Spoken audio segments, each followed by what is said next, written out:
And good time of day, everybody. Welcome back to Stardew Valley. This is Ermys, and we are getting ready for day 3.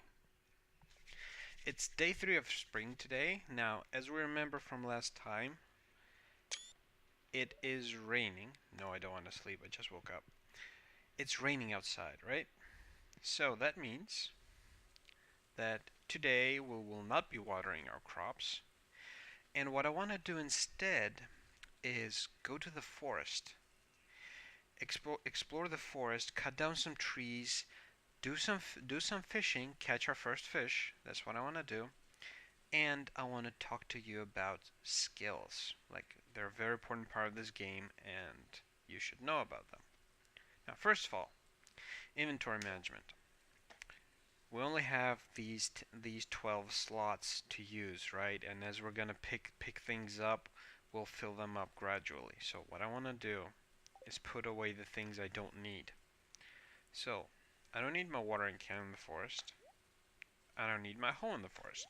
Nothing to water out there, nothing to hoe out there. I'll also put away one leek. This forage food, you'll see later why. They're pretty useful. And we're gonna go to the forest like this. Now, the way to the forest is this way, all the way down from our farm. Now, getting there is a bit annoying. Like, in the end, closer to the end of the game, there will be a proper path out here, right? We'll have cleaned up all these annoying rocks and ferns and all that stuff, right? But on the first day, we need to struggle to get through here. Now look, we have a tiny pond, and right down here, south of the pond, there's a path that leads us to the forest. Now, this forest area is this bit right here. This place is the forest. Now, in the forest, what we have is a bunch of trees. See? There are some of these weeds, as you'll notice, right? There is, of course, wild horseradish. More forage. These are forageables.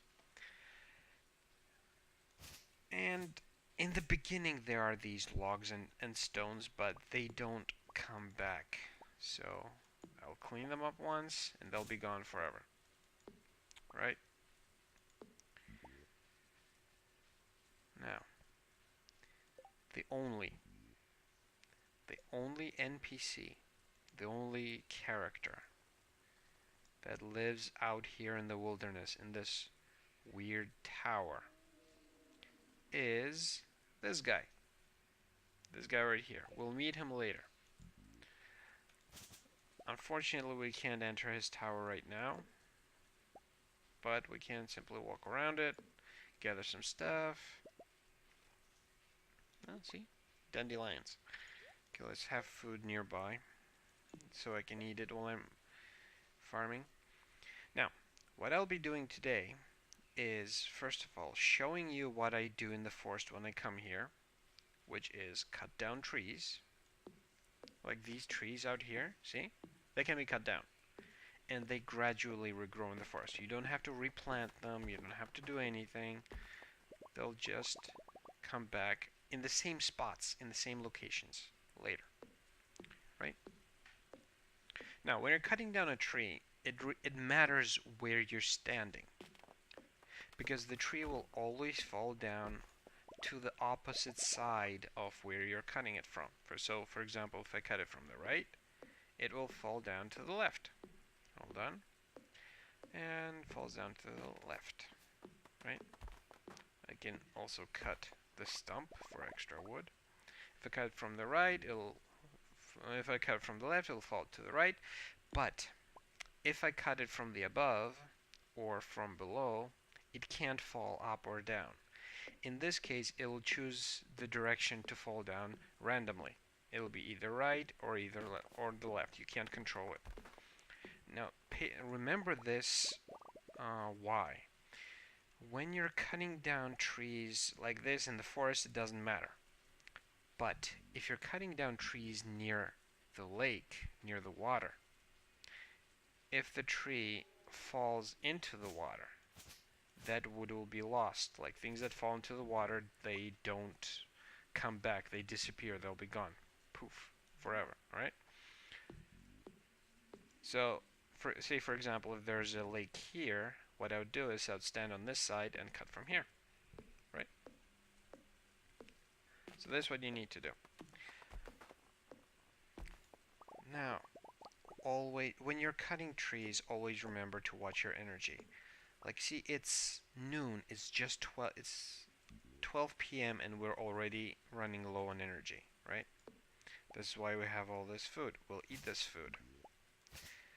And while we can, we'll also clean up this mess. Why am I cleaning up this mess?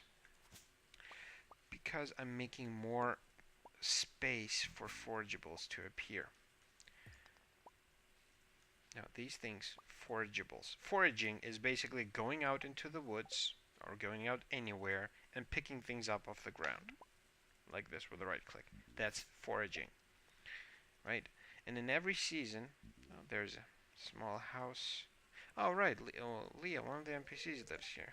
It's only it's locked. Right? As I was saying, basically, like these forageables, they appear every day outside, right? So essentially, every day you can simply go out into the woods, go out onto the map, like it's a large map, go anywhere, like except the middle of the town. Pretty much anywhere you'll find forageables, right?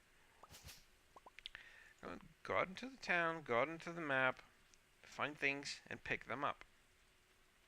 You'll gradually get used to the lay of the land. Like right now, I'm pretty much know almost by heart where things are. For example, this area right here on the right, it's separated from the rest of the forest by a river.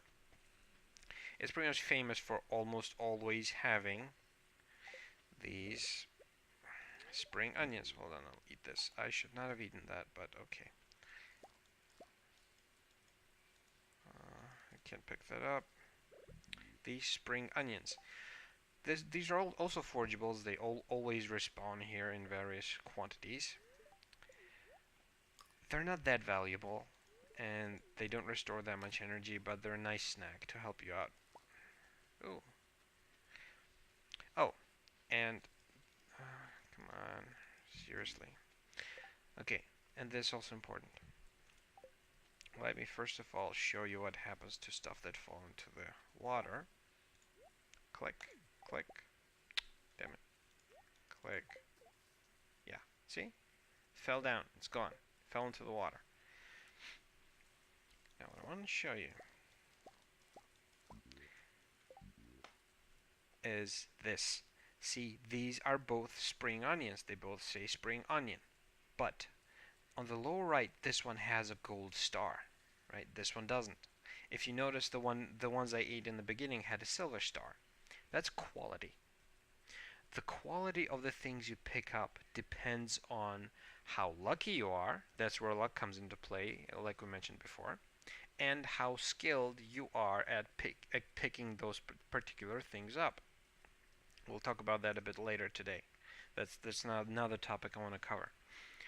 Now, what does quality do? The quality, first of all, increases the price for which you can sell this item. So does it say? No, it doesn't say the price.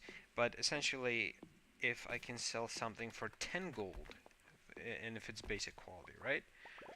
For gold quality, I'll probably sell it for 15 gold, or something like that. It's a lot more expensive. And, of course, you make more money by selling those things. In addition to that, the actual quality of the things change. See, the gold quality spring onion, it gives me 23 energy as opposed to 13 energy from a normal onion. So almost twice better. I'm gonna eat it. Alright. Yeah.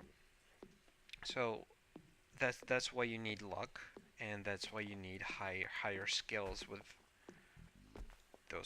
with those particular forageables or farms. Now, when I said skills, right? Wasn't talking about your as a person's individual abilities. Like, oh my God, I'll click this button 3 times or something. No, no, no, no, no. There's characters skills. Like every character in this game, every time you start a character, you start with skills. Now, in the beginning, these are all 0, right? We have skills in farming, mining, foraging, fishing, and combat, right?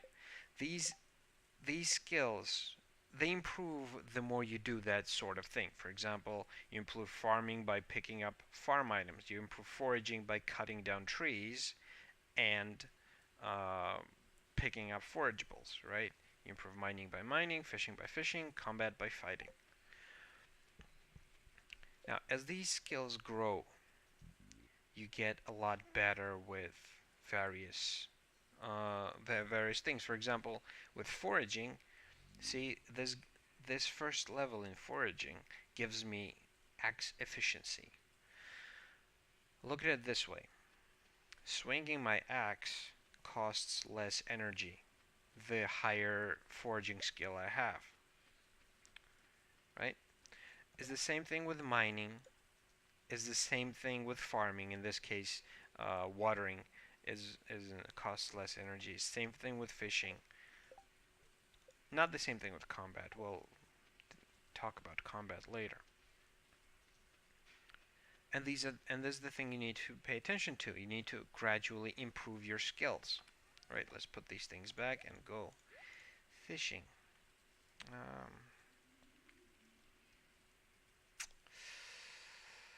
Nah, I'll keep these. I'll actually eat these. Right? Let's go back into the forest to do some fishing. Right? And every 5 levels, there are a total of 10 levels for each skill you can get. See, 1, 2, 3, 4, 5, 6, 7, 8, 9, 10 each. And every 5 levels, see these large boxes? Every 5 levels, you get to choose a particular proficiency, a particular profession in that skill. I'll restore some energy. What do I mean by that? Each of these 5 skills, 5 directions, right?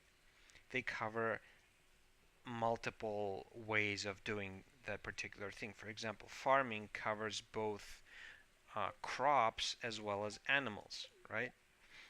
Mining covers like different kinds of mining, like stones or precious gems. Foraging covers both cutting wood and picking these forageables up, right? Fishing like is a bit more specific. It's focused on either catching fish or catching crabs. And combat as well. Combat. You get better either at defending or attacking. Right? And every time, and when you reach these 5 levels, you get to pick which direction you want to go in. There are a total of 4 directions, 4 specifications for each skill. Like, for example, at farming, in the beginning, at level 5, I choose either animals or crops. And at level 10, depending on whether I chose animals or crops, I get 2 different choices for animals, 2 different choices for crops. So you can really deeply specialize in each of these directions.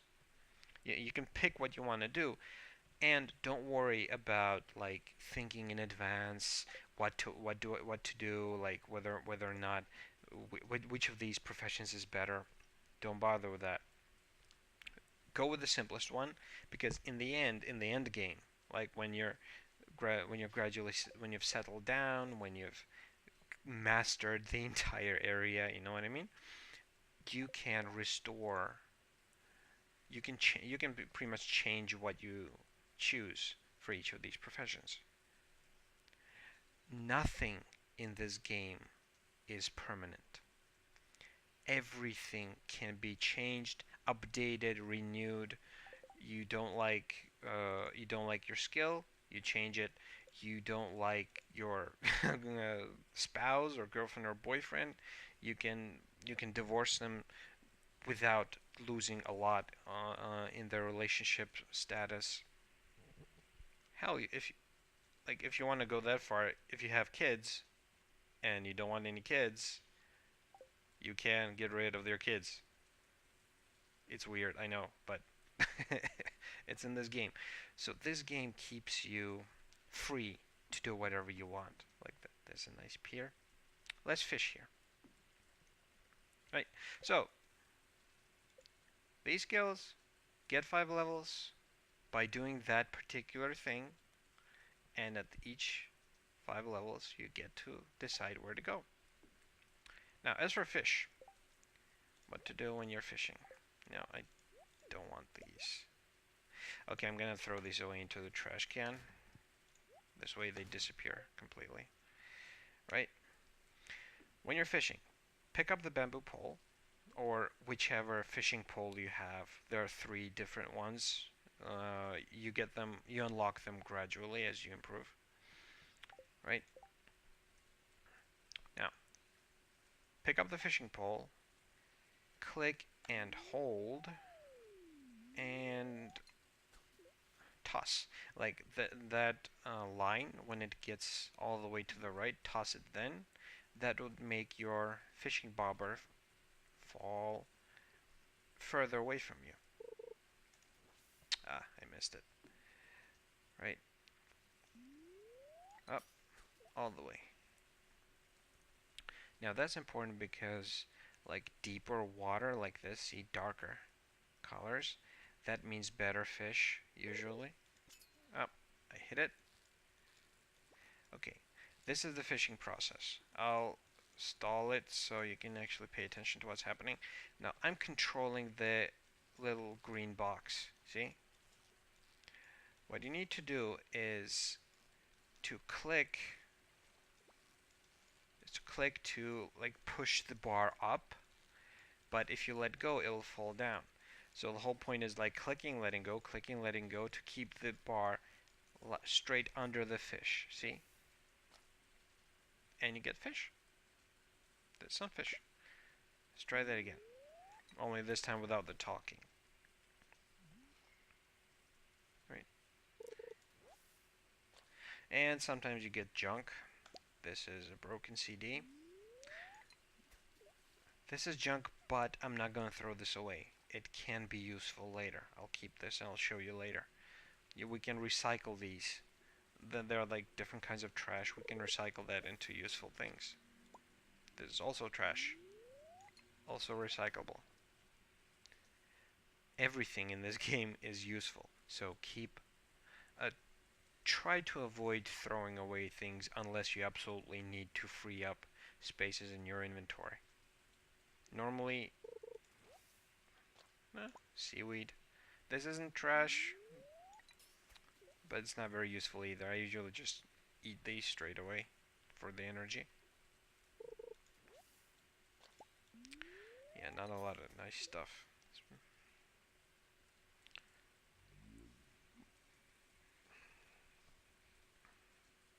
Right? Here, fishy, fishy, fishy, fishy.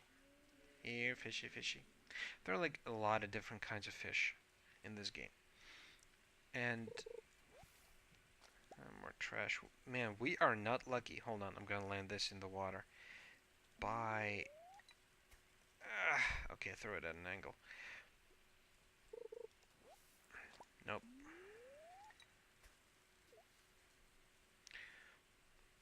There are many different kinds of fish in this game. And the kinds of fish that you catch change with where you're fishing, whether you're fishing here, whether you're fishing in the river, whether you're fishing in the ocean or this top lake over here, right?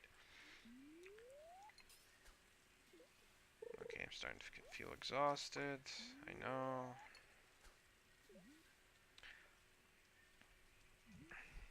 Yeah, the kinds of fish you catch depend on the location, on the time of day, on the weather, and on the season. There's a large variety of fish. I think there's like, okay, it's really getting late. We should go. I don't want to wait. I don't want to stay up late.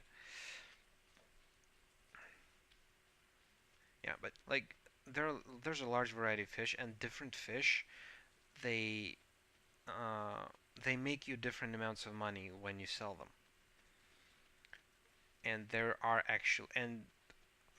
are better fish than others, right? And those more difficult kinds of fish are harder to catch. Okay, let's put these things back in there. You know what? I'll put the leek, I'll put the horseradish. I'll take these back and let's sell the sunfish. Food up there. See?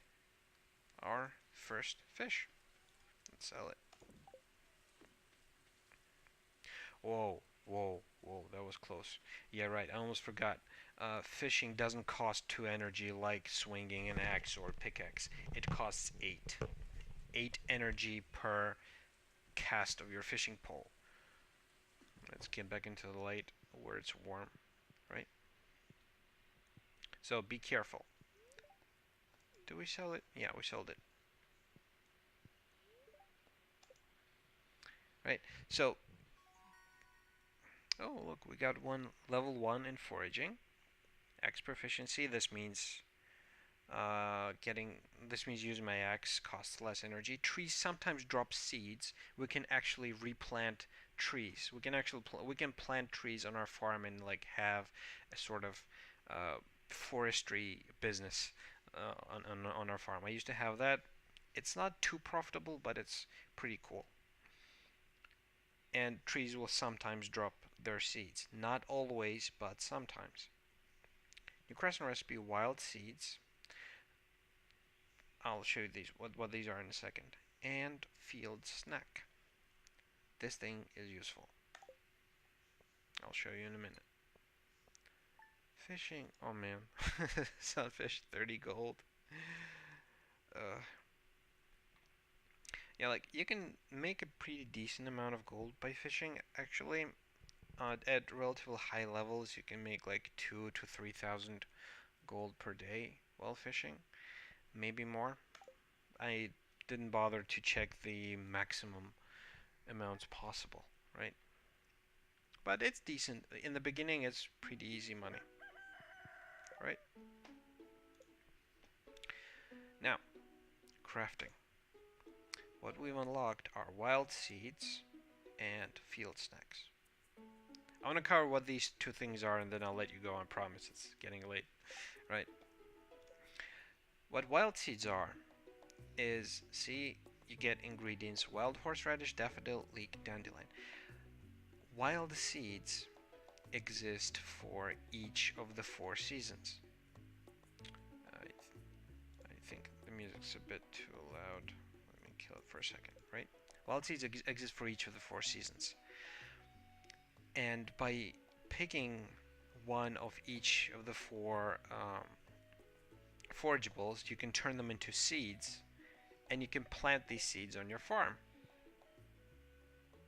We can plant these seeds on our farm right here, and the same thing as with ordinary seeds. We'll water them, they'll grow, and they will eventually grow into forageables, into these things, right? Of course, into more of the things than we used.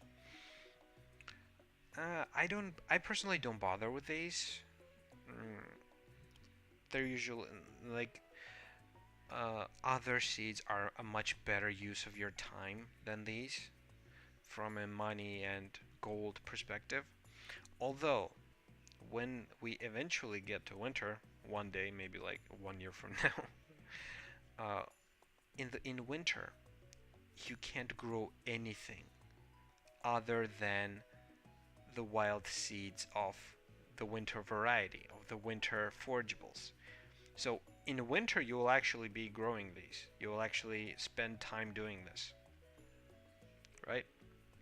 So don't forget about their existence. Now, field snacks, right? Field snacks are made from the tree seeds and one acorn, one maple seed, one pine cone. Those are three different kinds of trees. This one drops a, what's it called again? Yeah, this is a pine tree. It drops a pine cone. This is an oak tree, and this is a maple tree. Like, they're pretty similar, but like these maple trees, they kind of have like these prettier and longer and softer looking leaves, while oak trees are more like fixed. They kind of look like a buzz cut or something, like short. So that's kind of difference. Inherently, no tree is better than the other. They all give the same amount of wood. They all give the same chance of dropping seeds. They're exactly the same, other than they look different and they drop different kinds of seeds. And one of each of these seeds gives you the ability to make a field snack. These field snacks are actually useful in the beginning, like when there are tons of trees and you don't need all these seeds. You can craft them into field snacks and replenish your energy. And energy is, as we've discussed, the most valuable resource in the beginning. I'm not going to touch the mail, that's for tomorrow. Oh, right. This. Crows. We'll talk about crows in the next episode. I hate crows. Right? You'll see why. Alright, so next episode, plan for the next episode is talk about crows and do some more exploration of the town. I think there is something new we can do tomorrow. If not, we'll expand the farm and think about other things we can do. But until then, as always, have a great day and be happy. I'll see you soon in the next video. Bye.